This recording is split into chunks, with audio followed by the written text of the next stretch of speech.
ജീവിതത്തിന്റെ പരിചിതവും അപരിചിതവുമായ കോണുകളിൽ നിന്ന് കഥാപാത്രങ്ങളെ കൊത്തിയെടുത്ത് അപ്രപാളികളിൽ എത്തിച്ചയാൾ.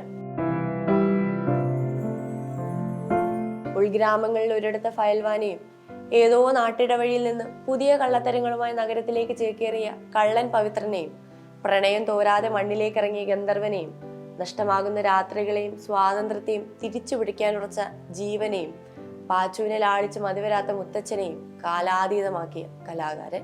ഏത് കാലത്ത് നിന്ന് നോക്കുമ്പോഴും കാതങ്ങൾക്കപ്പുറം കഥകളിലൂടെ സഞ്ചരിച്ചു കൊണ്ടേയിരിക്കുന്ന പ്രതിഭയാണ് മലയാളിക്ക് പത്മരാജൻ.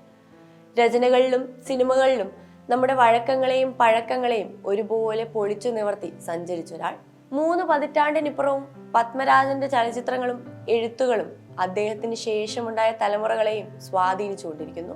പ്രണയം, അഭിനിവേശം, അരാജകത്വം, അസൂയ, വഞ്ചന, കൊല, വ്യക്തിപരത എന്നിങ്ങനെ ജീവിതത്തിലെ പലതിനെയും അദ്ദേഹം മനോഹരമായി തൻ്റെതായ ഭാഷ്യങ്ങൾ ചമച്ചു.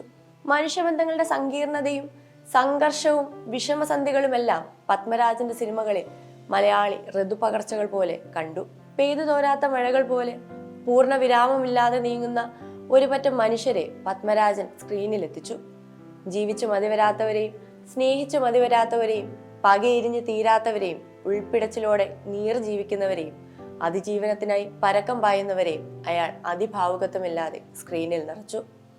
വാക്കുകൾ കൊണ്ട് വായനക്കാരെ മഴയിലേക്കും കുളിരിലേക്കും വേദനയിലേക്കും സന്തോഷത്തിലേക്കുമെല്ലാം കൊണ്ടുപോകുന്ന, വരികൾക്കിടയിൽ ഇമോഷൻസ് പകർന്നു നൽകുന്ന ഒരു എഴുത്തുകാരന്റെ ലാളിത്യത്തോടെ പത്മരാജൻ സിനിമകളിലും അയാളുടെ കഥാപാത്രങ്ങളെ അവതരിപ്പിച്ചു. കവലയും വിശ്വനാഥനും പൈലിയും സോളമനും നിമ്മിയും സാലിയും ആലീസും സക്കരയും ജാനകിയമ്മയും ഗോപനുമെല്ലാം നമ്മൾ ജീവിതത്തിലോ സ്വപ്നത്തിലോ ഒരിക്കലെങ്കിലും കണ്ടുമുട്ടിയവരാണോ? അതോ ഇനി കണ്ടുമുട്ടാൻ ഇടയുണ്ടോ എന്ന് മലയാളികൾ പല കാലങ്ങളിലായി ചിന്തിക്കുന്നു.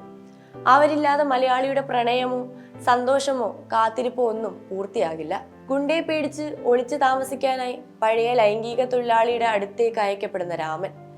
അവൻ യാഥാർത്ഥ്യത്തോട് പൊരുത്തപ്പെടാൻ കഴിയാതെ എന്തു ചെയ്യണമെന്നും എങ്ങോട്ട് പോകണമെന്നും അറിയാത്തൊരു ലോകത്ത് പെരുവഴി അമ്പലങ്ങളിൽ വിധി കാത്തു നിൽക്കുന്നു. സോളമന്റെ ഉത്തമ ഗീതങ്ങൾ പ്രണയാർദ്രമായി എഴുതി വെച്ച് അതിനൊപ്പം സമൂഹത്തിന്റെ കണ്ടീഷനിങ്ങിനെ പൊളിച്ചെഴുതിയ നമുക്ക് വാർക്കാൻ മുന്തിരിത്തോപ്പുകൾ.